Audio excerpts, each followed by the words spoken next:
Assalamualaikum warahmatullahi wabarakatuh, selamat datang. Apa kabar? Semoga kalian semua selalu dalam keadaan sehat dan bahagia, ya. Sebelum lanjut, jangan lupa dukung kami dengan klik tombol subscribe dan komen hadir untuk absennya. Selamat menonton. Udara di lorong kontrakan petak selalu terasa kental, membawa serta aroma masakan basi dari dapur umum, kelembapan cucian yang tak kunjung kering, dan keputusasaan yang mengendap. Aroma-aroma itu bercampur dengan asap rokok murah dan bau apek kasur busa tipis yang menjadi alas tidur. Di antara bising knalpot motor yang memekakan telinga dan teriakan anak-anak yang bermain kelereng di sore hari, Rusman meringkuk di sudut kamar yang sempit. Pemuda itu telah menghabiskan 3 bulan terakhir menjadi penunggu waktu, hidup dalam lingkaran setan mencari kerja yang tak pernah membuahkan hasil. Tumpukan surat lamaran kerjanya di sudut kamar sudah setinggi gunung Fuji versi mini, sementara sisa uang di dompetnya menyerupai debu tipis di meja tua. Rusman, yang merupakan seorang lulusan SMK Teknik Bangunan, seharusnya mampu menciptakan pondasi kokoh. Namun, kenyataan pahit justru menimpanya. Nasib dirinya sendiri rapuh seperti pasir yang diterpa ombak. Dinding tripleks yang membatasinya dengan kamar sebelah terasa panas dan bergetar setiap kali truk besar melintas, kondisi yang bukan hanya mengganggu tidur malamnya, tetapi juga merenggut harga dirinya sedikit demi sedikit. Beban pikiran terberat pemuda itu adalah ibunya di kampung yang terus bertanya tentang kiriman uang, padahal saat ini untuk membeli sebungkus mie instan saja harus dihitung-hitung secara cermat. Saat kecemasan tengah menggerogoti ulu hati Rusman, pintu kamar digedor dengan kekuatan seperti hendak diruntuhkan. Sosok yang muncul di ambang pintu adalah Sidi, kakak laki-lakinya. Sidi lebih tua 4 tahun, perawakan tubuhnya sedikit lebih berisi, dan selalu membawa aura optimisme yang terkadang terasa konyol dan tidak realistis. Namun, pada saat itu, wajah Sidi tidak hanya optimistis, wajahnya berseri-seri, seolah baru saja menemukan kilang emas di belakang rumah yang mereka sewa. "Men, bangun, men, kita kaya." "Aku bilang kita kaya," seru Sidi, suaranya yang cempreng memecah keheningan semu di antara kebisingan jalan raya. Kegembiraan kakaknya terdengar meluap-luap. Rusman mengangkat kepala dari bantalnya yang berbau apek. Bola mata pemuda itu menyipit, berusaha memproses kegembiraan berlebihan kakaknya. "Apa-apaan, Bam? Jangan teriak-teriak. Itu si ibu kos lagi sensitif telinganya," balas Rusman, nada bicaranya datar, nyaris tanpa emosi. Sidi tidak peduli dengan keluhan adiknya. Dia melangkah masuk, menginjak lantai dengan sepatu bot lusuh yang biasa dipakainya saat mencari proyek. Di tangan kanannya, Sidi menggenggam selembar kertas yang terlihat penting, sejenis surat kontrak atau pemberitahuan dari perusahaan. "Dengar bayi-bayi. Ini durian runtuh rezeki yang kita tunggu-tunggu, men. Proyek pembangunan, kantor desa. Tapi, ini kantor desa yang baru. Desa yang benar-benar baru dibuka, lokasinya jauh. Dan yang paling gila, upahnya 3 kali lipat dari harga pasaran," kata Sidi, matanya membesar dengan gairah yang menular. Uang yang ditawarkan terdengar tidak masuk akal. Rusman bangkit dari kasur, rasa penasaran mulai mengalahkan kantuknya. 3 kali lipat? Desa mana, Bam? Kenapa harus jauh-jauh? Proyek besar di kota banyak, tanyanya, mencoba menarik Sidi kembali ke alam realitas. Pengalaman mengajari Rusman bahwa tawaran yang terlalu indah seringkali berujung pada penipuan atau penipuan berdarah. Sidi tertawa, seolah Rusman baru saja menceritakan lelucon bodoh. Justru itu menariknya. Namanya, Desa Senyap Rimba. Kedengaran asing memang, aku cari di Google Maps tidak ada, tapi kontak yang menghubungiku ini, dia serius. Katanya, desa itu baru saja dibuka aksesnya oleh pengembang besar, dan mereka butuh orang yang mau bekerja cepat dan diam-diam. Desa Senyap Rimba. Nama itu menggelitik telinga Rusman, terasa berat dan kuno, tidak sesuai dengan citra desa yang baru dibuka. Pikirannya langsung dipenuhi gambaran desa terpencil dengan lumpur tebal dan nyamuk raksasa, tetapi gambaran itu segera teralihkan oleh angka fantastis yang disebutkan kakaknya. Uang sebanyak itu bisa melunasi utang keluarga dan mengirim ibu ke dokter spesialis. Tapi kenapa harus kita, Bang? Kenapa bukan mandor besar lain? Kita ini cuma kuli bangunan lepas, cecar Rusman, naluri hati-hatinya mulai bersuara lantang. Dirinya merasa curiga mengapa tawaran ini jatuh pada mereka yang hanya bermodal nekat. Sidi menghela napas, gestur yang menunjukkan sedikit ketidaksabaran. Katanya mereka tidak mau kontraktor. Mereka ingin tangan pertama, orang-orang yang jujur dan cekatan. Aku bilang ke orang itu kalau kita ini tim terbaik, tim yang bisa diandalkan, meskipun cuma 2 orang. Mereka setuju. Kita berangkat besok pagi, mobil jemputan datang sebelum subuh. Uang muka sudah ditransfer. Lihat ini. Sidi menyodorkan layar ponselnya. Benar saja, notifikasi bank menunjukkan angka yang mengejutkan. Sejumlah uang yang cukup untuk hidup nyaman selama setahun, sudah masuk ke rekening bank Sidi sebagai uang muka proyek.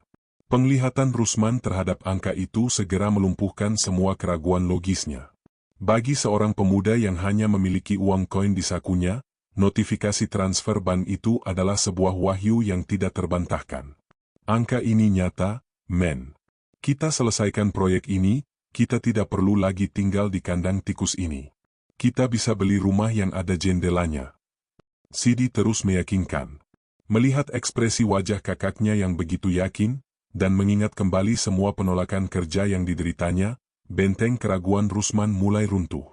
Uang muka itu terlalu nyata, terlalu besar, untuk diabaikan. Pemuda itu menghela napas panjang, bau apek kamar sewaan mendadak terasa lebih menyengat daripada sebelumnya. Ini mungkin satu-satunya jalan keluar yang tersisa. Baiklah. Aku ikut, kata Rusman akhirnya, mengangguk pasrah.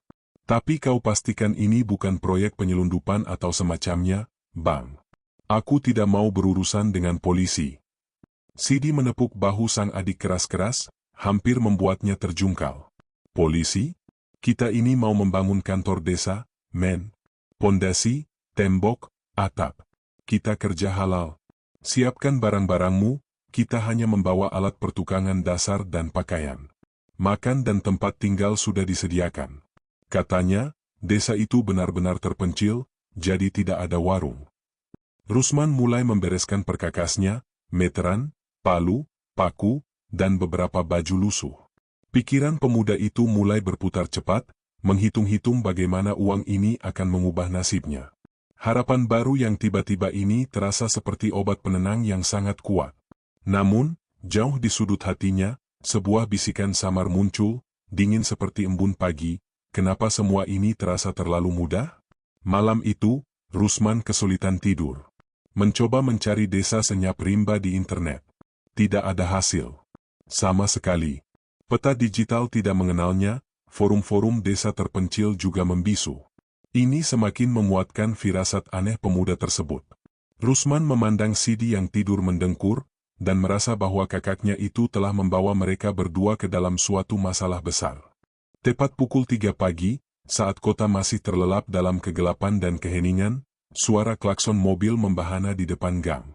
Rusman dan Sidi segera menggotong tas ransel dan peralatan mereka, bergegas keluar. Di sana, menanti sebuah mobil van hitam yang bersih mengilap, kontras dengan jalanan berlubang dan becek di sekitarnya.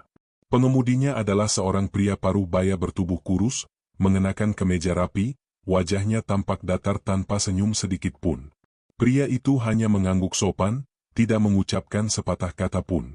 Rusman dan Sidi menaruh barang-barang mereka di bagasi, lalu masuk ke dalam mobil. Begitu pintu tertutup, semua suara kota mendadak menghilang. Seolah-olah mereka telah memasuki ruang kedap suara yang bergerak. Mobil itu melaju perlahan, meninggalkan lampu kota dan kebisingan, membawa Rusman dan Sidi menuju kegelapan dan misteri desa senyap rimba, tempat yang tidak ada di peta manapun. Perjalanan rezeki yang dijanjikan, kini terasa seperti perjalanan menuju suatu tempat yang telah dilupakan oleh waktu. Sidi di sampingnya sudah tertidur pulas, tetapi Rusman tetap terjaga, membiarkan matanya terpaku pada kegelapan di luar jendela, merasakan desakan rasa cemas yang kini bercampur dengan harapan. Van hitam itu melaju, menusuk pekatnya malam buta. Setelah keluar dari kawasan perkotaan, suasananya segera berubah drastis. Jalanan yang semula beraspal mulus perlahan berubah menjadi jalanan tanah yang berbatu, diapit oleh pepohonan raksasa yang bayangannya tampak menari-nari dalam sorotan lampu mobil. Pepohonan itu tampak asing, jenisnya tidak dikenali Rusman, dan ukurannya menjulang tinggi seolah mereka adalah penjaga hutan yang abadi. Pemandangan ini sama sekali tidak terasa seperti perjalanan menuju desa baru yang diresmikan oleh pengembang besar. Pemuda itu mulai membandingkan imajinasinya, desa modern dengan jalan beton, dengan realitas perjalanan yang mencekam. Rusman menoleh ke kursi pengemudi. Pria itu tampak santai, kedua tangannya mencengkeram kemudi dengan kaku, pandangannya lurus ke depan, tanpa menunjukkan sedikit pun kelelahan.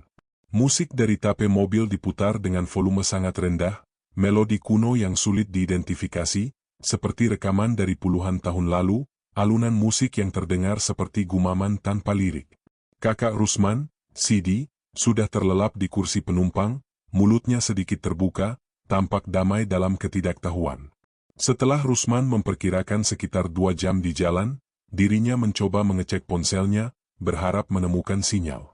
Nihil. Layar ponsel itu hanya menampilkan tulisan, tidak ada layanan. Kemudian, pemuda itu mencoba membuka aplikasi peta online untuk melihat posisi mereka. Aplikasi tersebut gagal memuat, menunjukkan bahwa mereka berada di luar jaringan jalan yang diakui. Rasa tidak nyaman kini berubah menjadi kecurigaan yang tajam. "Pak," panggil Rusman, mencoba memecah keheningan yang menyesakkan di dalam van.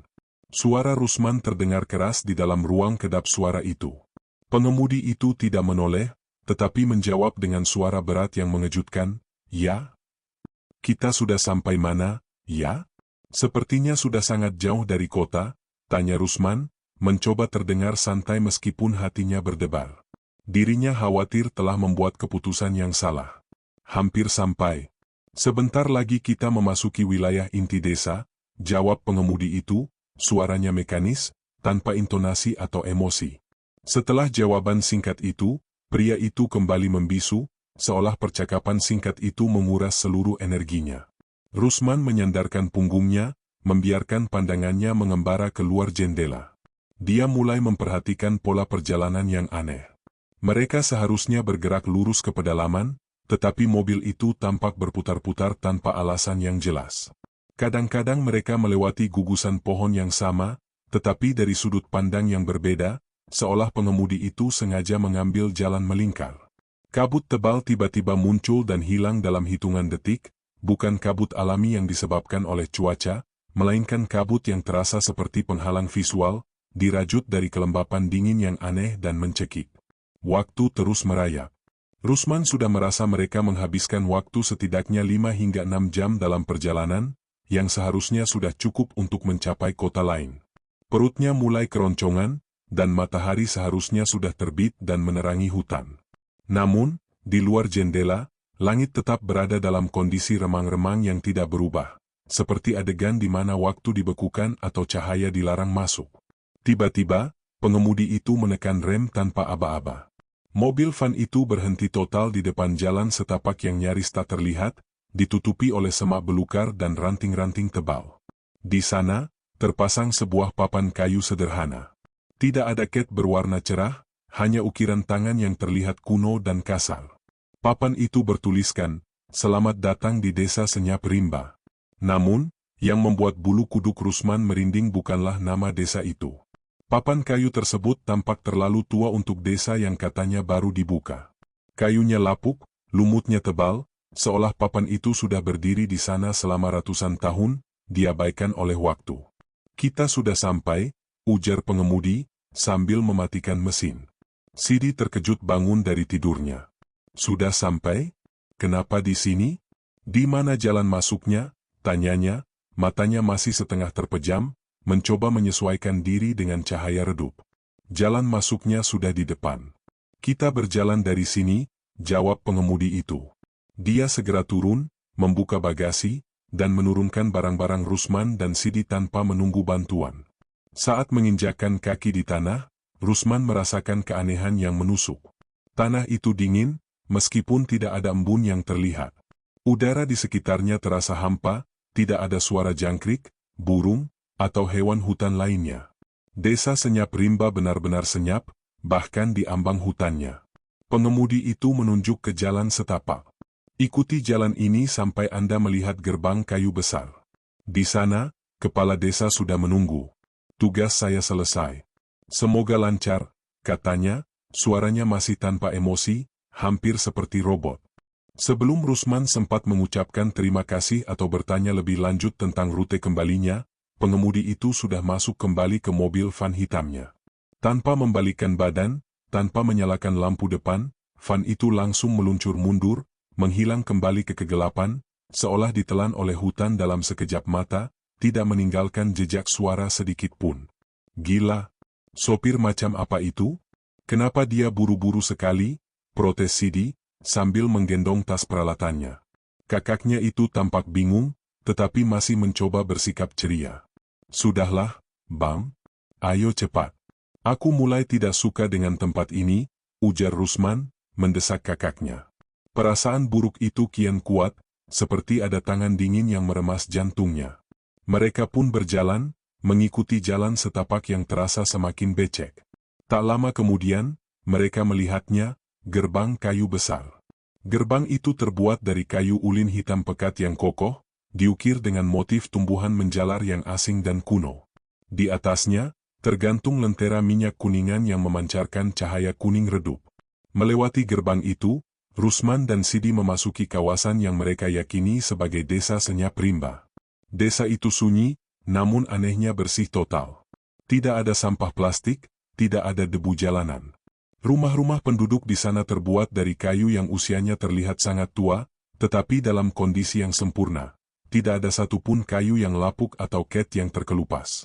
Semuanya terawat dengan ketelitian yang tidak mungkin dilakukan oleh manusia biasa. Rumah-rumah itu berjejer rapi, tetapi tidak ada tanda-tanda kehidupan yang riuh. Tidak ada suara tawa, obrolan, atau bahkan lolongan anjing. Saat melangkah lebih jauh, pandangan Rusman tertuju pada beberapa sosok yang berdiri di kejauhan, tampak memperhatikan mereka. Mereka semua adalah laki-laki, mengenakan pakaian sederhana berwarna gelap, dengan wajah-wajah yang tampak tua namun lembut. Mereka hanya berdiri, tidak bergerak, seperti patung penyambut yang diletakkan di sisi jalan. Di ujung jalan utama desa, berdiri sebuah bangunan yang lebih besar dan tampak lebih terawat dari yang lain, inilah yang pasti menjadi balai desa sementara. Dan di depan balai desa itu, seorang pria tegap berdiri menunggu. Pria itu adalah kepala desa. Perawakannya tinggi, mengenakan setelan baju adat berwarna gelap yang bersih dan mahal. Wajahnya dipenuhi kerutan yang menandakan kebijaksanaan, tetapi matanya, seperti yang dirasakan Rusman, begitu tenang, terlalu tenang, seolah tidak ada satupun gejolak emosi di dalamnya. Rusman dan Sidi mendekat. Selamat datang di desa Senyap Rimba. Saya kepala desa di sini, ujar pria itu, suaranya rendah dan berwibawa, memancarkan resonansi aneh yang terasa masuk jauh ke dalam dada Rusman. Sidi, yang terbiasa bersikap ceria dan banyak bicara, mendadak kehilangan kata-kata. Dia hanya mampu mengangguk dan tersenyum canggung. Saya Sidi, dan ini adik saya, Rusman. Kami datang untuk proyek pembangunan kantor desa baru, kata Sidi akhirnya. Kepala desa tersenyum, senyumnya tidak mencapai matanya. Saya sudah tahu. Kalian berdua adalah yang kami tunggu. Manusia dengan niat baik dan keterampilan yang kami butuhkan. Mari, ikut saya. Mereka dibawa ke sebuah meja kayu yang sudah dipersiapkan di teras balai desa. Di atas meja itu, terdapat 2 lembar kontrak yang ditulis tangan di atas kertas tebal. Lampu lentera di sana menambah suasana mistis, membuat bayangan mereka sendiri tampak lebih besar dan menyeramkan. Kontrak itu, seperti yang Rusman duga, sangat sederhana. Hanya ada deskripsi pekerjaan, membangun kantor desa dari nol hingga selesai, jumlah upah, jumlah yang fantastis, dan satu klausul aneh di bagian bawah, pekerja harus menyelesaikan tugas dengan kejujuran hati dan ketelitian penuh, serta dilarang pergi sebelum pekerjaan selesai total. Silakan ditandatangani. Uang muka sudah diterima, dan sisa pembayaran akan diberikan saat bangunan kantor desa ini berdiri kokoh, kata kepala desa, sambil menyerahkan pena bambu kepada mereka. Rusman menatap kontrak itu, kemudian menatap wajah kepala desa yang tenang. Nalurinya berteriak untuk mempertanyakan klausul, kejujuran hati, itu, atau mengapa desa baru ini tidak memiliki listrik, tetapi rasa lelah setelah perjalanan yang panjang, ketakutan akan sopir van hitam, dan godaan uang telah mematikan naluri pemuda itu. Dirinya hanya ingin segera menyelesaikan proyek ini. Sidi, tanpa ragu, langsung menandatangani. Rusman menghela napas, mengambil pena bambu yang terasa dingin di tangannya, dan membubuhkan tanda tangannya di bawah nama Sidi. Begitu pena itu menyentuh kertas, kepala desa tersenyum tulus untuk pertama kalinya. Senyum itu hangat, tetapi segera membuat Rusman merasa bahwa pemuda itu baru saja menjual sesuatu yang lebih berharga daripada sekadar tenaganya. Selamat datang, Tuan Rusman dan Tuan Sidi. Mari, saya tunjukkan lokasi proyeknya. Kita tidak punya banyak waktu. Hari ini, pekerjaan dimulai, ujar kepala desa. Matahari yang terus-menerus terbenam, suasana dingin yang mencekam, dan janji pekerjaan dengan upah fantastis. Semua ini kini mengikat Rusman dalam sebuah kontrak yang ia takutkan mungkin akan menjadi kontrak paling aneh dalam hidupnya. Kepala desa membawa Rusman dan Sidi menyusuri jalan setapak yang lebih terjal, jauh di balik barisan rumah yang terlalu rapi. Suasana remang-remang masih mendominasi, seolah matahari memang tidak diizinkan terbit sepenuhnya di desa Senyap Rimba. Mereka tiba di sebuah lapangan terbuka yang dikelilingi oleh pepohonan raksasa yang menjulang tinggi, akarnya tampak tebal dan purba, menyatu dengan tanah yang terasa lembab dan dingin. Disinilah lokasi calon kantor desa akan berdiri, sebuah lahan kosong yang tampak sakral dan terisolasi dari sisa desa. Di lokasi tersebut, sudah ada sekitar 10 pekerja lain. Berbeda dengan Rusman dan Sidi yang datang dengan pakaian lusuh khas pekerja kota, para pekerja ini mengenakan seragam gelap yang bersih, gerak-gerik mereka teratur dan efisien, seperti mesin yang bergerak tanpa gesekan. Fisik mereka tampak kuat dan cekatan, namun yang paling mencolok adalah keheningan mereka. Mereka bekerja tanpa suara bising yang biasa terdengar di lokasi konstruksi. Palu menghantam paku tanpa gemerincing yang keras, sekop mengaduk pasir tanpa bunyi gesekan, dan balok-balok kayu besar diangkut tanpa ada teriakan komando atau keluhan kelelahan. Semuanya sunyi, hanya suara langkah kaki Rusman dan Sidi yang terasa memekakkan telinga. Mereka adalah rekan kerja kalian. Mulai hari ini, kalian adalah bagian dari tim mereka, ujar kepala desa dengan suara pelan. Suara pemimpin desa itu bergaung dalam keheningan yang luar biasa. Kami menyediakan pondok kecil di ujung sana untuk tempat istirahat dan peralatan. Semua bahan baku sudah tersedia, siap pakai. Rusman melihat tumpukan material. Ada balok kayu yang kualitasnya luar biasa, batu bata merah yang disusun sempurna, dan karung-karung semen yang jumlahnya tak masuk akal, seolah material itu tumbuh dari tanah. Keanehan pertama yang menusuk logika Rusman, dirinya sama sekali tidak melihat truk pengangkut material masuk ke desa, bahkan jalan menuju ke sana pun sempit dan berbatu. Bagaimana semua bahan bangunan seberat ini bisa sampai dan tersusun rapi dalam semalam? Sidi, yang selalu pragmatis dan terbiasa mengabaikan hal-hal yang tidak ia mengerti, hanya mengangguk girang. Wow, bahan bakunya sudah siap semua, men. Ini namanya proyek cepat, seru kakaknya itu, bersemangat membayangkan upah harian. Kepala desa pamit, meninggalkan Rusman dan Sidi di tengah para pekerja yang masih membisu. Rusman merasa seolah dirinya dan sang kakak menjadi dua titik suara di lautan kesunyian. Perasaan terisolasi itu mulai merayap di punggung Rusman. Sidi segera mengajak adiknya memulai pekerjaan. Ayo, men. Kita harus tunjukkan kalau kita ini tukang sungguhan. Kita pasang patok ukur, kita mulai dari pondasi. Rusman mengambil meteran dan mulai mengukur lahan, tetapi pekerja lain sudah mendahului, menunjukkan bahwa mereka tidak menunggu perintah dari manusia. Seorang pria bertubuh kekar, dengan tatapan mata yang dalam dan kosong, hanya berdiri di sudut lahan. Pria itu tidak menggunakan meteran, hanya menggunakan lidi kecil yang ia genggam. Pria itu mengayunkan lidi itu beberapa kali di atas tanah, lalu mengangguk kepada pekerja lain. Tiba-tiba, tumpukan batu dan pasir di sudut itu bergerak sendiri, seolah didorong oleh tangan tak terlihat, dan membentuk garis pondasi yang sempurna, lurus, dan simetris hanya dalam hitungan menit. Mereka mulai menumpuk batu di atas garis tersebut, tanpa terlihat ada adukan pengikat. Keterkejutan Rusman memuncak. Bang, kau lihat itu? Dia tidak pakai meteran. Dan, pasir itu? Rusman menunjuk dengan tangan gemetar. Sidi mengibas-ngibaskan tangan, menolak untuk percaya pada apa yang dilihatnya, atau mungkin takut mengakui apa yang dilihatnya. Ah, kau pasti lelah, men. Itu ilusi mata. Sudah, fokus saja. Kita kerjakan bagian menyusun batanya. Jangan banyak tanya. Kita digaji untuk kerja, bukan melamun. Rusman, meskipun batinnya berteriak dengan skeptisisme dan rasa takut, memutuskan untuk mencoba mengabaikan keanehan itu. Dia mengambil batu bata dan mulai mencampurkan semen untuk adukan. Disinilah kejanggalan kedua muncul dan Rusman tidak bisa lagi mengabaikannya. Salah satu pekerja menyodorkan Rusman adukan semen yang sudah jadi. Adukan itu terasa dingin di tangan Rusman, jauh lebih dingin dari suhu udara sekitar, seperti lumpur yang baru keluar dari freezer. Begitu adukan itu diletakkan di antara bata, semen itu langsung mengering seketika, menyatukan bata-bata itu dengan kekuatan yang luar biasa. Tidak perlu menunggu, tidak perlu menyiram air, adukan itu seolah memiliki kemauan sendiri untuk mengeras dan mengikat. Rusman mengamati sambungan itu dengan saksama. Sambungannya sangat kuat, bahkan jauh melampaui semen instan tercepat sekalipun.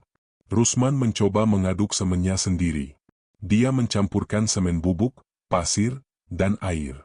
Hasilnya, adukan semen biasa, yang membutuhkan waktu berjam-jam untuk mengeras, licin, dan tidak menunjukkan kekuatan super sama sekali. Dia melihat kembali ke pekerja di sebelahnya. Pria itu, tanpa melihat, hanya mengambil air dari ember yang selalu terisi penuh tanpa pernah diisi ulang, mengaduknya, dan adukan itu kembali dingin dan langsung mengeras. Rusman semakin yakin. Ini bukan lagi keanehan alam atau keterampilan manusia super. Ini adalah pelanggaran terhadap hukum fisika yang ia kenal. Mereka bekerja dengan cara yang tidak mungkin ada.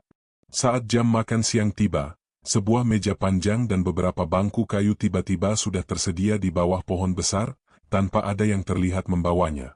Warga desa, beberapa di antaranya wanita dan anak-anak yang terlihat pucat dan pendiam, datang membawakan makanan. Makanannya sangat enak, aroma rempah-rempahnya kuat dan lezat, mengingatkan Rusman pada masakan ibunya. Rusman dan Sidi makan dengan lahap, karena perut mereka memang kosong sejak subuh. Namun, Rusman memperhatikan kejanggalan ketiga. Dia melihat para pekerja lain hanya makan sedikit, dengan gerakan yang lambat dan hati-hati, seolah mereka hanya berpura-pura makan. Begitu makanan selesai, piring-piring di meja, bersama dengan sisa makanan dan remah-remah, mendadak lenyap dalam sekejap mata, seolah ditarik oleh kekuatan tak terlihat ke bawah tanah atau diuapkan ke udara. Sidi sempat menoleh, tampak kebingungan, tetapi dia segera menggelengkan kepala dan berkata, "Ah, mereka efisien sekali, men. Piringnya dicuci di tempat, mungkin mereka punya teknologi canggih." Rusman tahu Sidi hanya menghibur diri dengan rasionalisasi bodoh. Tempat itu tidak memiliki sumber air mengalir atau wastafel cuci piring.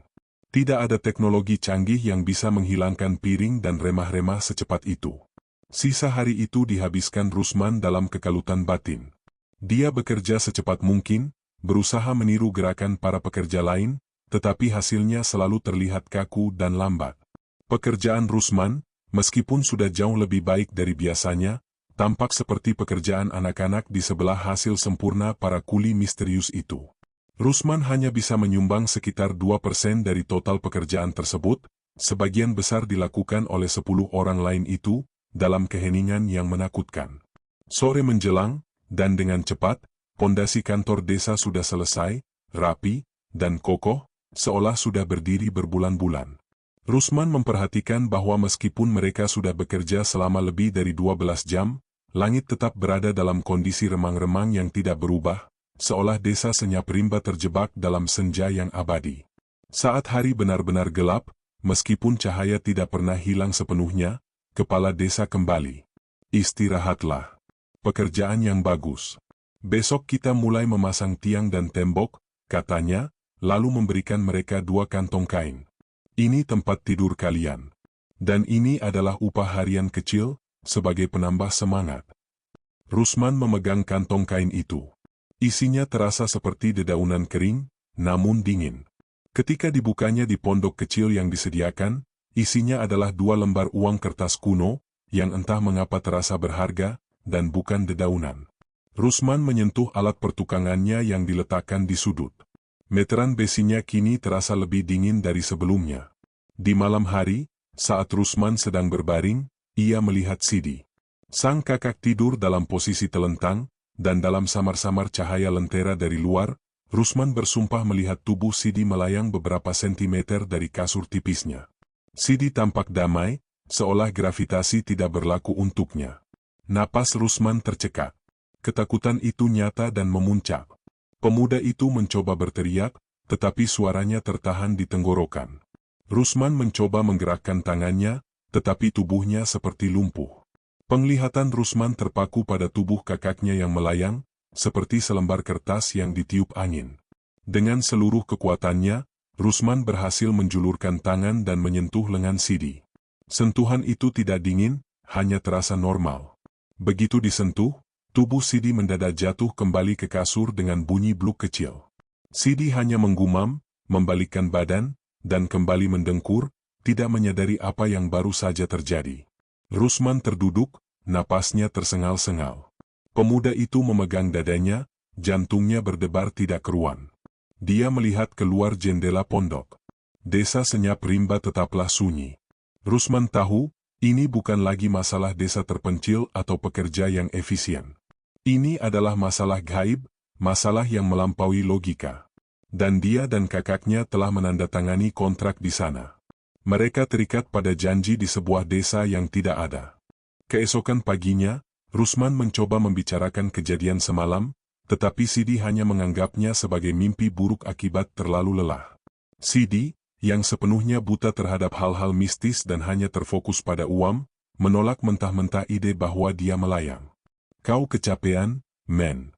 Kita harus kerja keras. Lupakan soal melayang atau semen beku. Ini rezeki. Kita sudah dibayar mahal untuk tidak banyak tanya, tukas Sidi, bersemangat mengemas peralatannya. Rusman memilih bungkam, namun keputusannya sudah bulat, dia harus mencari tahu. Siapa sebenarnya para pekerja ini? Dan bagaimana dia bisa keluar dari kontrak yang mengikatnya dengan desa ini? Kesunyian dan kesempurnaan di tempat ini mulai terasa membebani jiwa Rusman. Pagi itu, pekerjaan dimulai dengan pemasangan tiang utama dan dinding. Proyek bergerak dengan kecepatan yang memusingkan. Rusman berusaha sekuat tenaga mengimbangi, tetapi keterampilan bertukangnya yang biasa-biasa saja menjadi sangat jelas di samping efisiensi magis para pekerja lain. Rusman merasa dirinya hanyalah beban, hanya pembuat kekacauan di tengah kesempurnaan.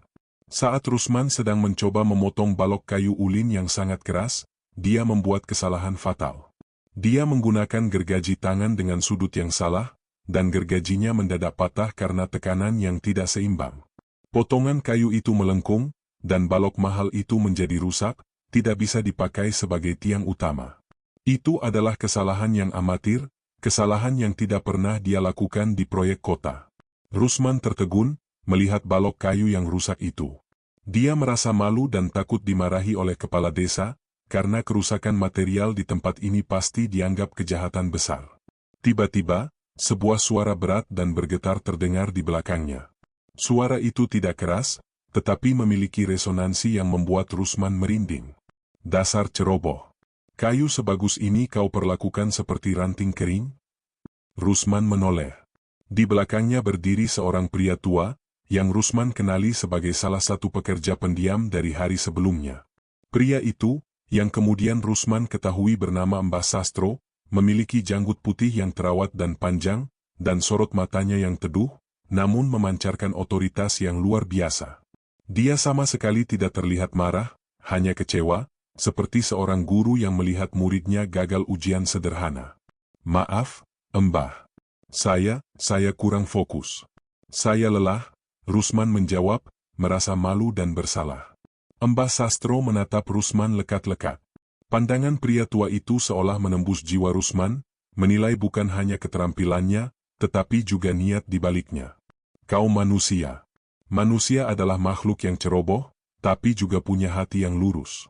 Itu yang kami butuhkan di sini. Tapi kecerobohanmu berasal dari pikiran yang tidak sinkron dengan tanganmu. Mbah Sastro melangkah mendekat. Pria tua itu mengambil sisa balok kayu yang rusak dan membalikannya. Dengan lidi kecilnya, lidi yang sama yang digunakan untuk mengukur pondasi, Mbah Sastro menggores permukaan kayu itu tanpa tenaga. Goresan itu menciptakan garis halus. Kemudian, alih-alih menggunakan gergaji, Mbah Sastro hanya mengusap goresan itu dengan telapak tangannya. Balok kayu itu terbelah menjadi dua dengan sempurna, tanpa serpihan, tanpa suara, seolah-olah kayu itu sendiri memutuskan untuk berpisah mengikuti kehendak Mbah Sastro. Potongan itu sangat presisi, bahkan lebih halus dari hasil gergaji mesin modern. Rusman terperangah, napasnya tertahan. Itu adalah sihir, bukan pertukangan. Itu adalah penguasaan material yang melampaui pemahaman manusia. Tukang yang baik tidak menggunakan kekuatan fisik. Tukang yang baik menggunakan niat dan rasa hormat pada material, kata Mbah Sastro. Suaranya kini terdengar seperti berbisik dari balik pepohonan, namun terdengar jelas. Kau membuat kayu ini patah karena kau terburu-buru. Kau tidak menghargai usia dan kualitasnya. Kau hanya menganggapnya sebagai kayu, padahal kayu ini adalah bagian dari alam, yang sudah kami rawat ratusan tahun. Rusman sadar bahwa dia tidak bisa lari dari keanehan ini. Dia memutuskan untuk jujur, karena niat bohong pun pasti akan terlihat oleh Mbah Sastro. Mbah, sejujurnya, saya takut di sini. Saya tidak mengerti bagaimana kalian bekerja. Semuanya terlalu cepat, terlalu sempurna. Dan saya tahu, kalian bukan manusia biasa. Mbah Sastro tersenyum kecil.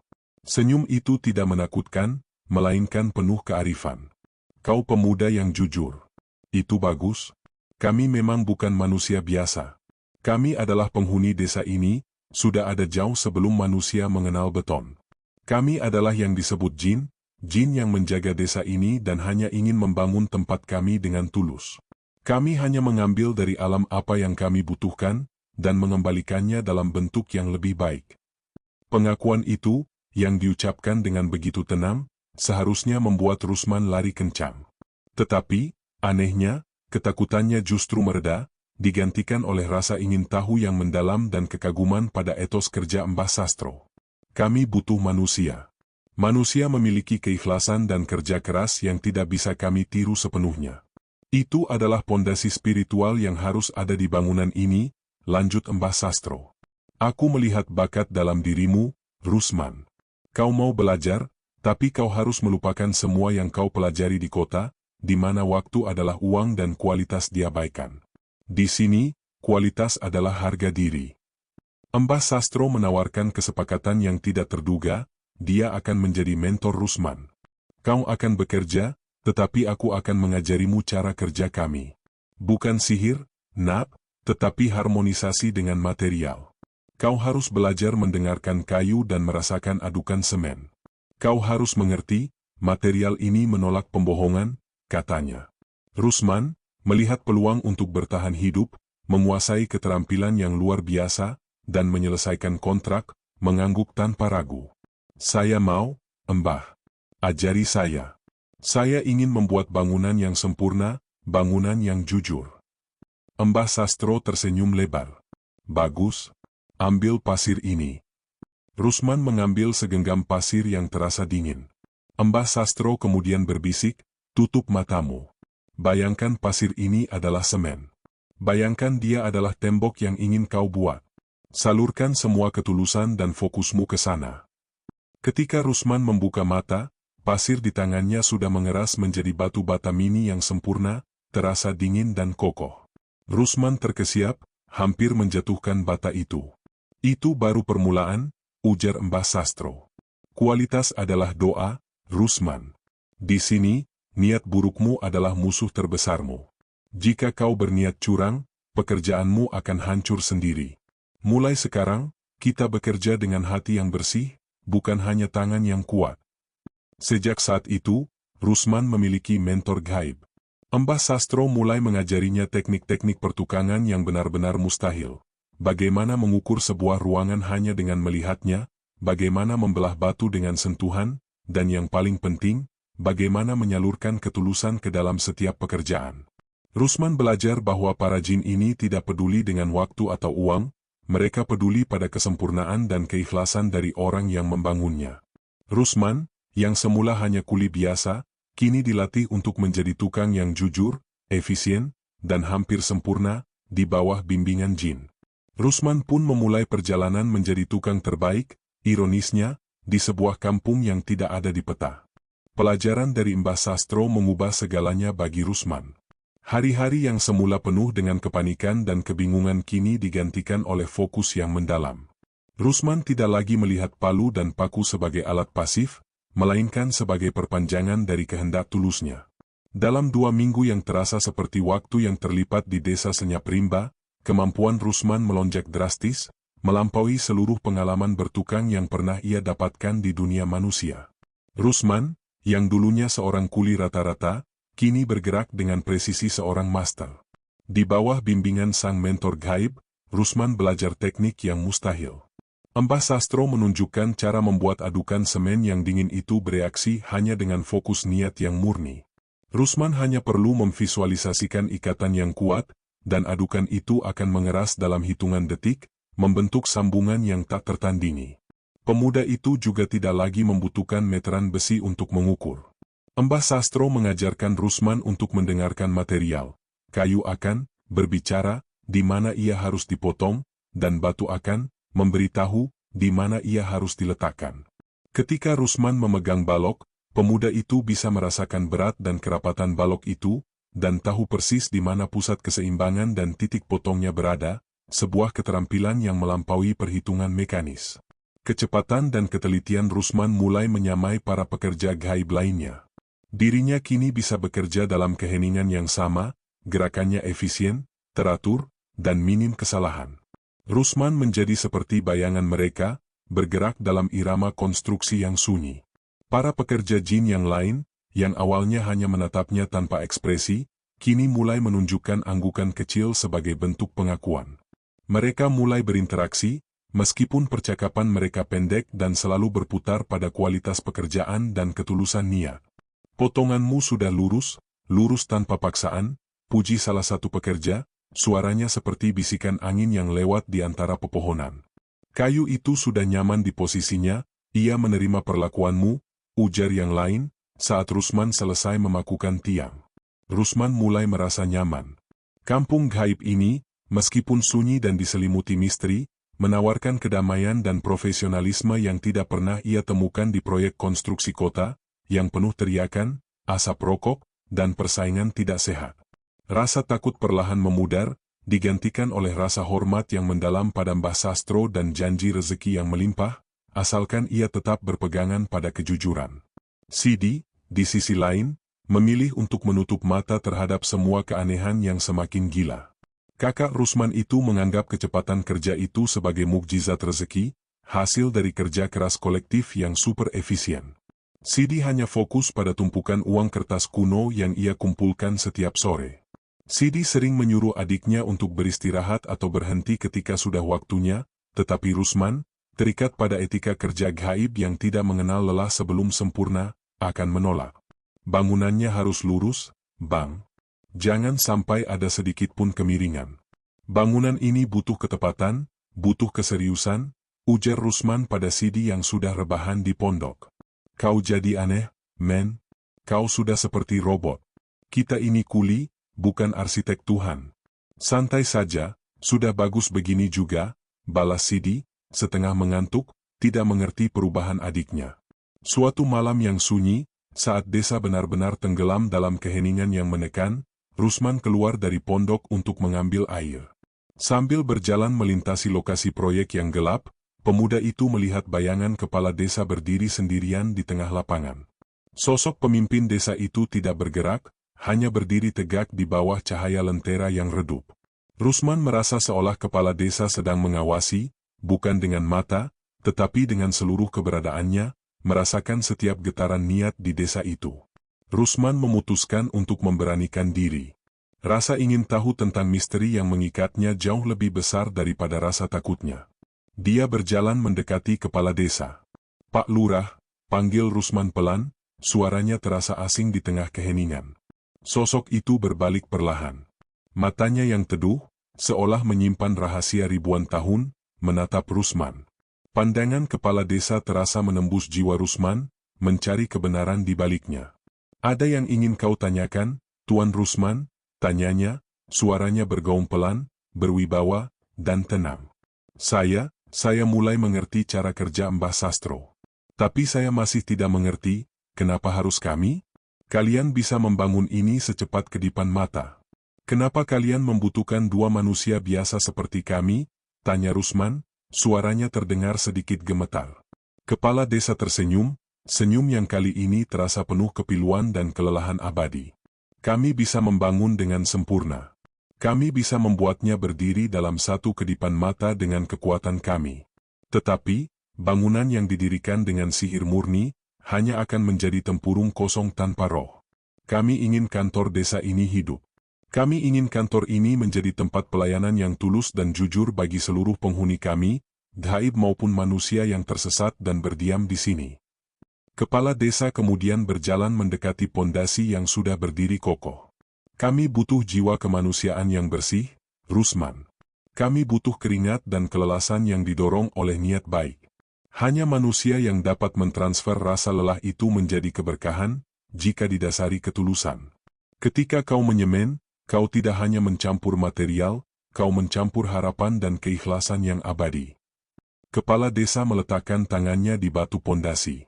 Di sini, kerja keras dinilai lebih dari sekadar tenaga, nak.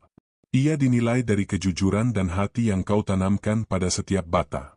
Kami memilihmu karena Mbah Sastro melihat keikhlasan di hatimu, niat tulus yang tersembunyi di balik keputusasaan. Jangan sia-siakan itu, tutup kepala desa, lalu dia membalikkan badan dan menghilang ke balik bayangan pohon, meninggalkan Rusman sendirian dengan kebenaran yang mengerikan dan membebaskan. Rusman kembali ke pondok, jiwanya kini tenang tetapi juga terbebani oleh tanggung jawab spiritual yang besar. Dia tidak hanya bekerja, dia sedang menanamkan jiwa ke dalam bangunan gaib. Pemuda itu kini tahu, dirinya sedang bekerja dengan segenap hatinya, di sebuah tempat yang sama sekali tidak ada di dunia nyata, membangun kantor untuk komunitas jin yang hanya menginginkan kesempurnaan moral. Pembangunan kantor desa telah mencapai tahap pemasangan atap dan detail interior. Struktur bangunan itu tampak megah, jauh lebih kokoh dan indah dari bangunan manapun yang pernah dilihat Rusman. Setiap garis lurus, setiap sudut siku-siku, semuanya sempurna, tanpa ada celah sedikit pun. Rusman, yang kini memiliki keterampilan yang hampir supranatural, memimpin pengerjaan detail interior. Tangannya bergerak dengan presisi yang membuat iri para tukang terbaik di dunia nyata. Meskipun keterampilan Rusman semakin hebat, dirinya tetaplah manusia, makhluk yang akrab dengan godaan. Di dunia nyata, di proyek manapun, selalu ada istilah, mengakali, atau memangkas, agar pekerjaan cepat selesai atau keuntungan material lebih besar. Pikiran itu mulai menyelinap ke benak Rusman, sebuah bisikan jahat dari masa lalunya yang manusiawi. Saat sedang memasang kusen jendela yang terbuat dari kayu yang sangat langka dan berharga, Rusman mendapati dirinya berhadapan dengan sepotong kayu yang sedikit bengkok. Di proyek normal, ia akan memotong bagian yang bengkok itu dan menyambungnya dengan yang baru, yang berarti menghabiskan waktu dan material yang berharga. Kenapa tidak diputar saja? Pikir Rusman. Putar saja, lalu disembunyikan di bagian yang tertutup dinding dan ditutup dengan dempul tipis. Tidak ada yang akan melihatnya. Kusen ini sudah nyaris sempurna, hanya sedikit saja cacatnya. Ini akan menghemat waktu 1 jam. Pemuda itu mengambil kusen tersebut dan mencoba memutarnya agar bagian bengkoknya tersembunyi. Niat untuk berbuat curang itu baru saja terlintas, dan tangannya baru saja memutar kayu untuk menyembunyikan kelemahan material. Tiba-tiba, kayu kusen itu mengeluarkan bunyi retak yang keras dan memilukan. Bagian yang Rusman putar itu mendadak patah secara horizontal, menghasilkan pecahan yang buruk dan tajam. Kusen itu kini benar-benar rusak dan tidak bisa diselamatkan. Rusman terkesiap, menjatuhkan kayu patah itu. Bukan hanya patah, tapi retakan itu terasa panas di tangannya, seolah material itu sedang demam atau marah. Rusman tidak menyentuh bagian yang retak, tetapi retakan itu terjadi tepat di titik di mana niat buruk pemuda itu terfokus, seolah kayu itu menolak niat curang. Saat Rusman mematung ketakutan, Mbah Sastro tiba-tiba muncul di sampingnya, seolah muncul dari udara tipis atau bayangan pohon terdekat. Mbah Sastro tidak melihat ke arah kusen yang patah itu, tetapi langsung menatap mata Rusman, pandangannya dingin dan kecewa. Mengapa kau merusak bahan baku yang sudah kami siapkan dengan susah payah, Rusman? Tanya Mbah Sastro, suaranya tegas namun tenang, menuntut penjelasan tulus. Rusman tidak bisa berbohong. Mbah Sastro, dan mungkin seluruh desa ini, bisa membaca niatnya yang baru saja kotor. Maaf, Mbah. Saya mencoba mengakali. Saya mencoba menyembunyikan kekurangan. Saya ingin cepat selesai dan menghemat waktu. Mbah Sastro menghela napas panjang, dan aura bijaksana di sekelilingnya terasa semakin berat. Memotong waktu dengan curang adalah mencuri waktu kami. Menyembunyikan kekurangan adalah menipu diri sendiri. Di sini, mencuri dan menipu tidak akan berhasil, Nak. Bangunan ini menolak niat busuk. Setiap jengkal material yang kau gunakan harus setulus hati yang kau berikan. Mbah Sastro memungut pecahan kusen yang kini terasa dingin kembali, dan menyentuhnya dengan lembut. Ketika kau berbuat curang, kayu ini menolakmu. Mereka tahu kau sedang merencanakan kebohongan. Di sini, material adalah saksi. Dan material menuntut kejujuran dari tangan yang menyentuhnya.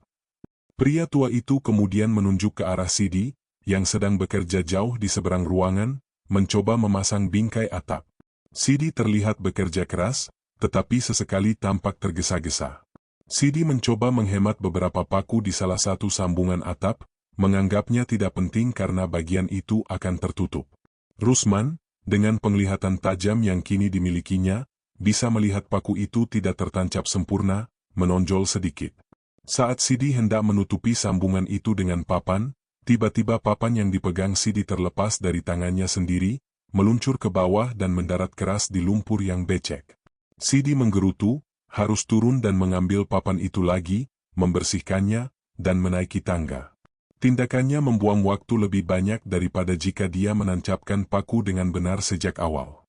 Lihat Sidi, dia mencoba menghemat. Hasilnya, dia menghabiskan lebih banyak waktu dan tenaga untuk memperbaiki kerusakan kecil yang ia ciptakan sendiri, ujar Mbah Sastro. Kualitas adalah doa. Di sini, niat burukmu adalah musuh terbesarmu, karena ia akan kembali padamu sebagai penyesalan dan kerusakan fisik. Rusman tersadar sepenuhnya. Proyek ini bukan hanya tentang pembangunan fisik, ini adalah pendidikan moral yang keras dan brutal.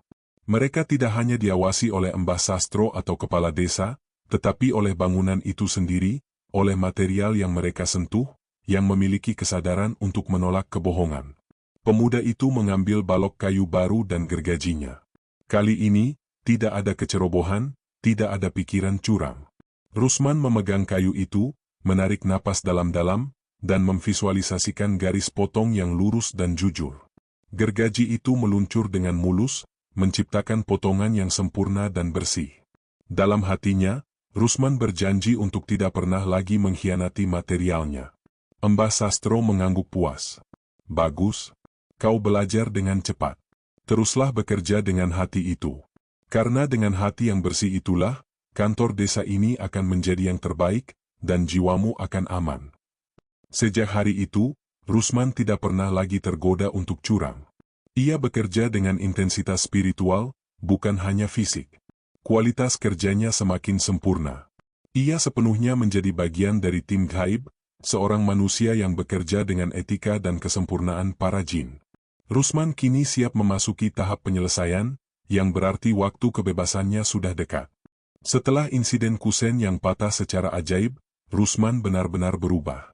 Rusman tidak lagi sekadar bekerja. Dia melayani material dengan penghormatan mendalam yang diajarkan oleh Mbah Sastro.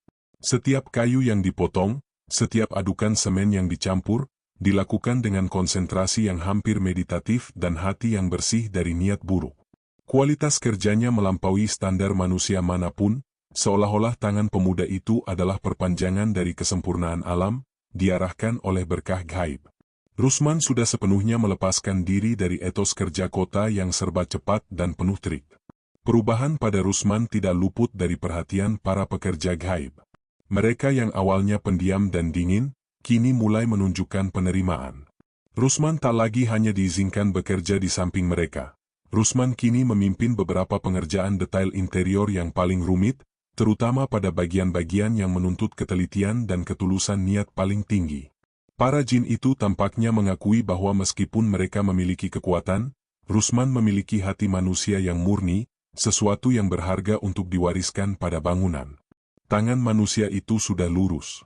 Palunya tidak pernah ragu, puji salah satu pekerja, saat Rusman selesai memasang panel kayu di langit-langit tanpa menggunakan paku terlihat, sambungannya terjalin secara magis. Suara kuli gaib itu terdengar seperti daun kering yang bergesekan. Pengukurannya tak pernah meleset, bahkan tanpa alat. Dia sudah mendengarkan kayu, timpal yang lain. Warga desa Senyap Rimba, yang sesekali datang melihat perkembangan proyek, juga mulai menunjukkan rasa hormat. Rusman mendapat julukan baru di antara mereka, tukang manusia yang paling tepat. Julukan itu terasa aneh, tetapi Rusman menerimanya dengan bangga. Itu adalah pengakuan yang jauh lebih berharga daripada gaji 3 kali lipat yang ditawarkan di awal. Itu adalah pengakuan spiritual. Rusman kini memiliki komunikasi yang lancar dengan Mbah Sastro. Diskusi mereka bukan lagi tentang teknis pertukangan, melainkan tentang filosofi. Bagaimana menyelaraskan diri dengan alam, bagaimana material adalah bagian dari kehidupan yang harus dihormati, dan bagaimana kejujuran adalah kunci dari setiap kreasi yang abadi. Mbah Sastro terlihat sangat gembira, seolah telah menemukan penerus spiritual. Mbah Sastro, dengan senyum yang semakin sering muncul di wajahnya yang keriput, memberinya tugas terakhir dan paling penting, memasang pintu utama kantor desa. Pintu itu terbuat dari kayu yang langka, dengan ukiran yang sangat rumit, menuntut presisi tertinggi dan niat yang paling suci. Pintu itu merupakan simbol pemisah antara dunia luar dan ketulusan yang dibangun di dalamnya. Ini adalah wajah bangunan ini, Rusman. Ini adalah gerbang antara dunia luar dan ketulusan di dalam. Pasang dengan hati yang paling bersih, tanpa sedikit pun keraguan atau niat tersembunyi, perintah Mbah Sastro. Rusman bekerja dengan penuh kesadaran, menggeser pintu berat itu ke engselnya tanpa kesulitan fisik. Pemuda itu tidak hanya memasang, dirinya mencoba menanamkan rasa aman dan ketenangan ke dalam setiap sambungan, setiap sekrup yang kini tak terlihat. Ketika pintu itu selesai terpasang, pintu itu berayun dengan sempurna, tanpa gesekan, tanpa suara, seolah engsel itu adalah bagian alami dari kayu itu sendiri. Momen itu terasa sakral, seperti ritual penyempurnaan.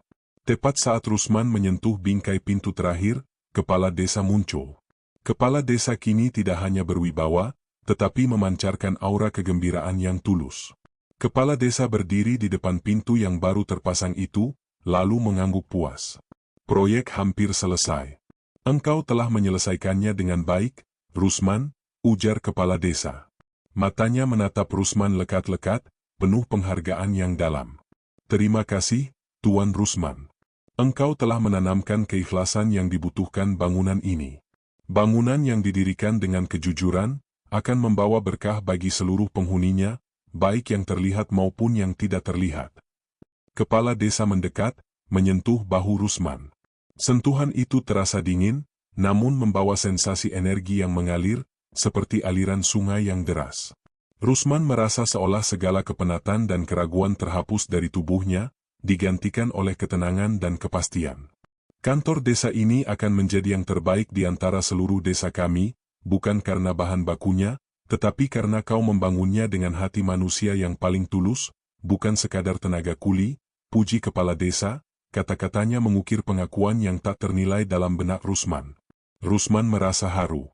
Dia telah melalui ketakutan, kebingungan, dan ujian moral, tetapi sekarang, di hadapan pemimpin makhluk gaib, dia merasa dihargai secara profesional dan spiritual. Pemuda itu telah menemukan makna sejati dari profesinya di tempat yang paling tidak terduga. Namun, di tengah kemenangannya, Rusman teringat akan sang kakak, Sidi. Sidi, yang selalu sibuk menghitung upah harian dan mengabaikan keanehan yang terjadi, justru mulai menunjukkan tanda-tanda kecemasan yang mendalam. Uang yang banyak ternyata tidak mampu membeli ketenangan di kampung gaib.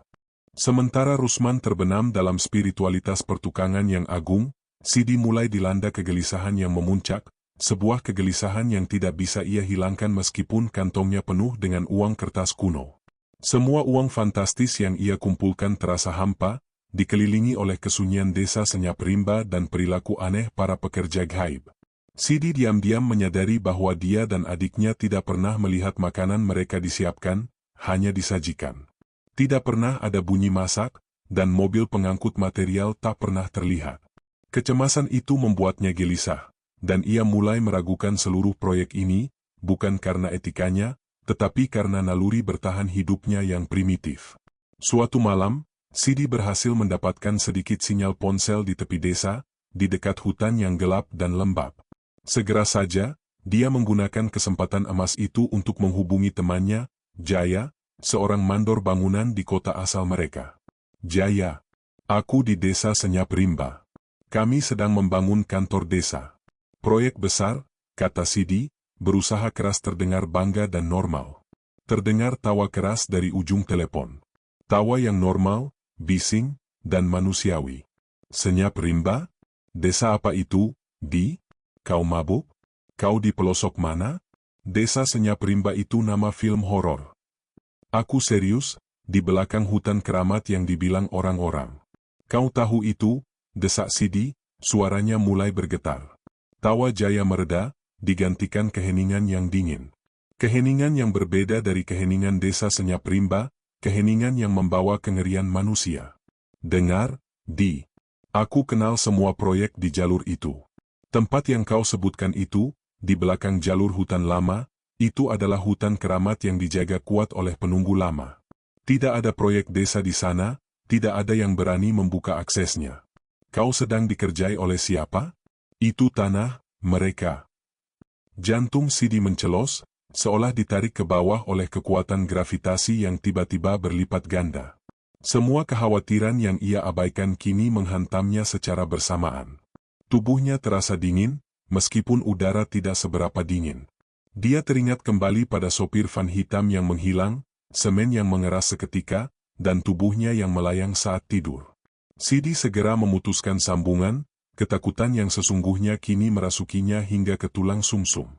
Dia bergegas kembali ke pondok, menemukan Rusman sedang mengasah pahatnya, dengan ekspresi tenang yang aneh, seperti seorang biarawan yang sedang bermeditasi. Men, kita harus pergi. Sekarang juga. Kita harus kabur dari sini, teriak Sidi, suaranya panik dan memohon. Rusman menoleh, bingung melihat kepanikan kakaknya. Pergi kemana, Bam? Pekerjaan sudah hampir selesai. Kantor desanya sudah mau rampung, sebentar lagi sempurna. Rampung apanya? Kita dikerjai, men. Aku baru telepon Jaya. Tempat ini bukan desa, ini hutan keramat. Kita bekerja untuk mereka, kata Sidi, tangannya gemetar menunjuk ke arah proyek. Mereka itu jin. Jin yang baik atau jin yang jahat, aku tidak peduli. Kita harus kabur sekarang, sebelum mereka mengikat kita selamanya. Rusman terdiam sejenak. Pemuda itu kini jauh lebih tenang daripada kakaknya, berkat pelajaran Mbah Sastro. Aku tahu, Bang. Aku sudah tahu sejak lama. Tapi kita tidak bisa pergi. Kita sudah menandatangani kontrak. Sidi menatap adiknya dengan tatapan ngeri. Wajah Rusman yang tenang justru membuatnya takut. Kontrak apa?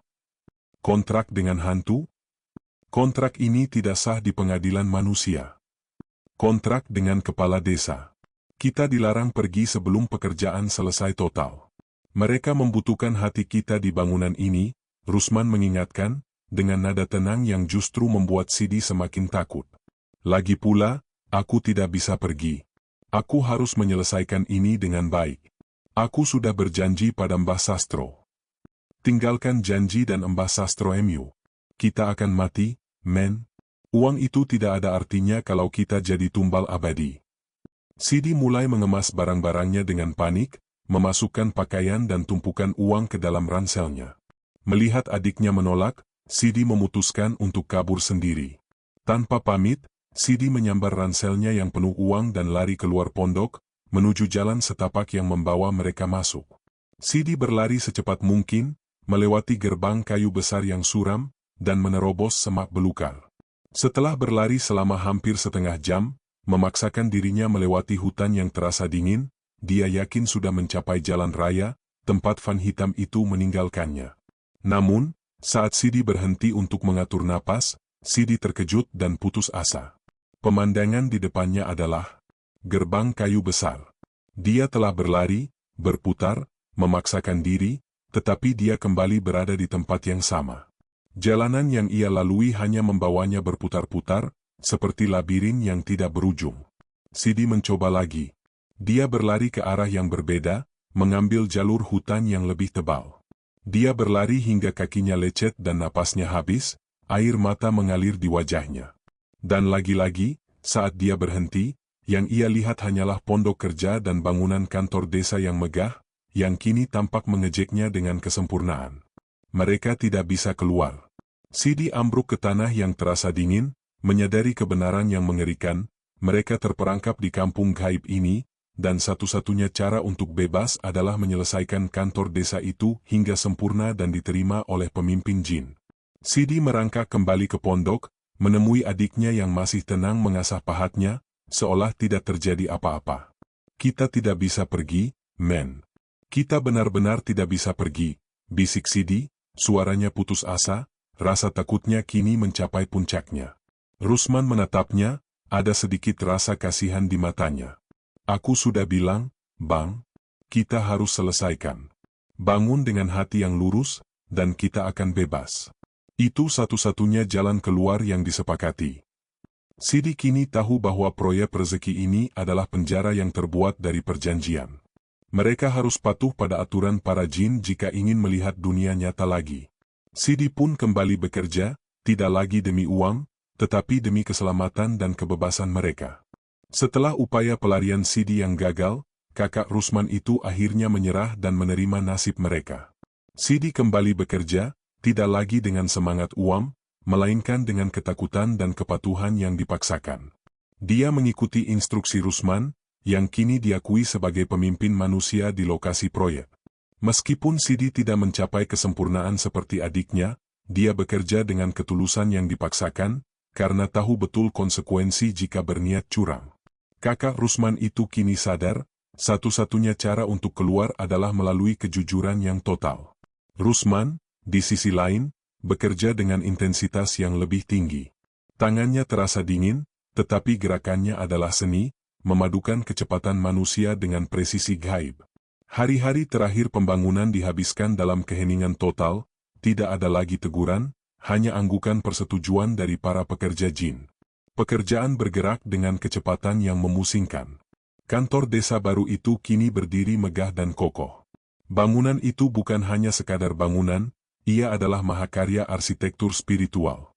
Atapnya melengkung sempurna tanpa sambungan yang terlihat, temboknya rata seperti cermin, dan seluruh strukturnya memancarkan aura ketenangan dan kejujuran. Bangunan itu terasa hidup, seolah material-materialnya bernapas dengan irama yang tenang dan abadi. Di dalam hati Rusman tahu, bangunan ini akan berdiri kokoh selamanya, jauh melampaui usia peradaban manusia.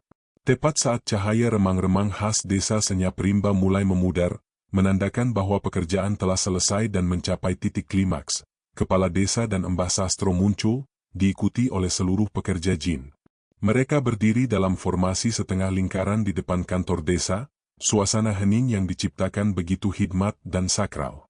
Kepala desa melangkah maju, sorot matanya yang teduh kini memancarkan rasa terima kasih yang mendalam. Wajah pemimpin desa itu terlihat damai, seolah beban yang selama ini ditanggungnya telah terangkat. Proyek selesai. Sempurna, ujar kepala desa. Suaranya kini terasa seperti gong yang lembut yang bergaung di udara dingin. Kalian telah memenuhi perjanjian. Kantor desa ini kini memiliki jiwa yang akan menjaganya, berkat ketulusan yang kalian tanamkan. Sidi, yang gemetar di samping adiknya, memberanikan diri bertanya, lalu, kami boleh pergi sekarang? Kontrak kami, sudah selesai? Suara kakaknya itu terdengar parau dan penuh harap. Embah Sastro tersenyum. Senyum itu hangat dan menenangkan. Pergi, tentu saja. Kalian sudah menyelesaikan tanggung jawab. Kami sudah mengambil apa yang kami butuhkan, kejujuran dan kerja keras dari hati manusia. Sekarang, jiwa kantor ini akan menjadi penjaga bagi komunitas kami. Embah Sastro kemudian mendekati Rusman. Pria tua itu meraih tangan Rusman dan meletakkan kedua alat pertukangan Rusman, palu dan meteran, di telapak tangannya. Alat-alat itu terasa sangat dingin, tetapi memancarkan energi yang lembut dan stabil. Kau telah menjadi murid yang baik, Rusman. Kau telah belajar bahwa kerja keras harus didasari niat murni. Ambil kembali alat-alatmu ini, kata Mbah Sastro. Aku tidak memberimu sihir untuk menipu, nak. Aku memberimu berkah ilmu dan kejujuran.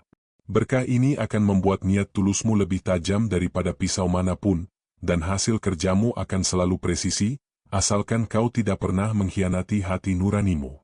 Ilmu ini adalah milikmu. Mbah Sastro menepuk bahu Rusman. Sentuhan itu terasa dingin, namun membawa sensasi energi yang mengalir dan membersihkan. Rusman merasa seolah segala kepenatan dan keraguan terhapus dari tubuhnya, digantikan oleh kepastian dan ketenangan batin yang tak tergoyahkan. Kepala desa melangkah maju, tangannya memegang dua kantong kain yang jauh lebih besar dari yang sebelumnya. Kantong itu berisi sisa upah mereka, yang kini tampak seperti tumpukan uang kertas kuno yang sangat banyak, bersih, dan harum seperti daun kering. Ambil rezeki kalian. Ini adalah hak kalian, karena kalian telah bekerja dengan hati yang jujur. Jangan pernah takut kekurangan rezeki lagi. Kejujuran adalah modal terbesarmu, dan kantor ini akan selalu mengingatkan kami akan utang budi ini, pesan kepala desa. Setelah itu, suasana di sekitar mereka mulai berubah secara dramatis. Udara menjadi lebih tebal dan dingin, dan warna remang-remang di desa Senyap Rimba mulai berputar. Pepohonan tampak bergerak menjauh dengan kecepatan tinggi, dan bangunan kantor desa yang megah itu seolah terbungkus dalam selubung kabut tebal, menjadi samar dan buram. Tutup mata kalian, Tuan Rusman, Tuan Sidi. Dan berdoalah untuk perjalanan yang aman. Jangan buka mata sebelum kami perintahkan, perintah kepala desa. Rusman menutup matanya, memegang erat palu dan meteran yang terasa dingin namun penuh energi di tangannya. Dia mendengar teriakan kecil dan gumaman ketakutan dari Sidi di sebelahnya. Kemudian, ada sensasi terjatuh yang cepat, sebuah sensasi hampa yang memusingkan, diikuti oleh rasa dingin yang menusuk kulit, seperti mencelupkan diri ke dalam air es. Beberapa detik kemudian, semuanya berhenti. Sensasi jatuh itu lenyap. Kalian sudah aman. Buka mata, kata suara Mbah Sastro yang terdengar seperti gema yang jauh, seolah Mbah Sastro sudah berada di tempat yang sangat jauh. Rusman membuka mata. Dia tidak lagi berada di depan kantor desa yang baru. Dia dan Sidi kini berada di pinggir jalan raya yang dikenalnya, di dekat perbatasan kota, tepat di mana sopir van hitam menjemput mereka berhari-hari lalu. Di kejauhan, lampu-lampu kota yang bising dan akrab mulai bersinar, dan deru truk-truk terdengar jelas, suara-suara yang normal dan berisik, tetapi kini terasa memekakkan setelah berbulan-bulan dalam keheningan desa Senyap Rimba. Desa Senyap Rimba, kantor desa yang megah, kepala desa, dan Mbah Sastro, semuanya telah lenyap, seolah hanya mimpi panjang yang baru saja Rusman bangunkan. Namun, bukti pekerjaan itu ada, di tangan Rusman, ada palu dan meteran yang terasa lebih tajam dan dingin, dan di sampingnya, Sidi memeluk erat kantong kain yang penuh uang kertas, wajahnya masih pucat dan terguncang oleh pengalaman yang tak masuk akal. Mereka telah kembali ke dunia nyata, tetapi mereka membawa lebih dari sekadar uang, mereka membawa perubahan spiritual yang mendalam. Rusman dan Sidi kembali ke kontrakan petak mereka di pinggiran kota.